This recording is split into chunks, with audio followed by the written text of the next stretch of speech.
Social media is a huge part of our lives, and while it gives us an easy way to keep in touch with friends and family or just browse videos, there's also a downside. Now, a recent study showed that more than 25% of Gen Z are using social media as their source for financial wisdom. That's a scary, staggering amount. And that can be a problem because, as local finance professional, Nathan Fort, he's here to tell us from Vital Retirement Planners, it's to explain that there's a lot of bad advice out there on the internet, right? People need to be aware of that. So who is turning to social media for their financial advice? Well, we talk a lot about Gen Z. That's basically teenagers up through folks in their mid-20s.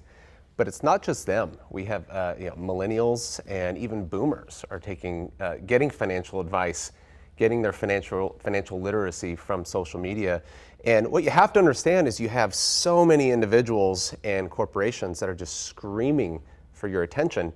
And there's an unfair disadvantage as well because you have algorithms and AI programs working against you to catch your attention. So you gotta be really careful. Yeah, and so is any of this information that they're finding, is any of it valid? Yeah, there can be great information on social media. The problem is if you're not doing the extra work to educate yourself and really think past the 7-word taglines and the 30-second TikTok videos and the hashtags, if you're not educating yourself truly, it's going to be really difficult for you to decipher good advice and good information from bad advice and bad information. Okay, yeah, and you mentioned, those algorithms working against us. And so how is social media steering us in the wrong direction for financial decisions? Well, I'll give you a couple examples. One platform that's becoming very popular is this buy now, pay later scheme. I call it a scheme because that's just my feeling about it. That's my opinion about it. But it's kind of a marriage between the credit card and layaway concepts, where a lot of individuals are being incentivized to buy outside of their means. So they're dividing their purchase into 4 different payments.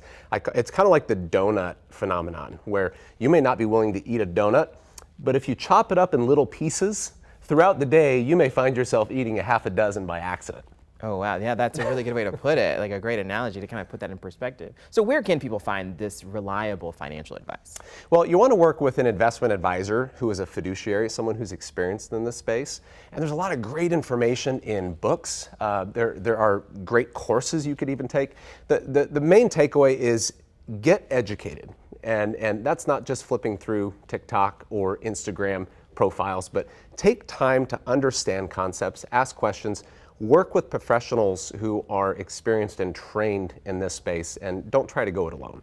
Okay, awesome. Well, thank you very much, Nathan. I appreciate that for your advice.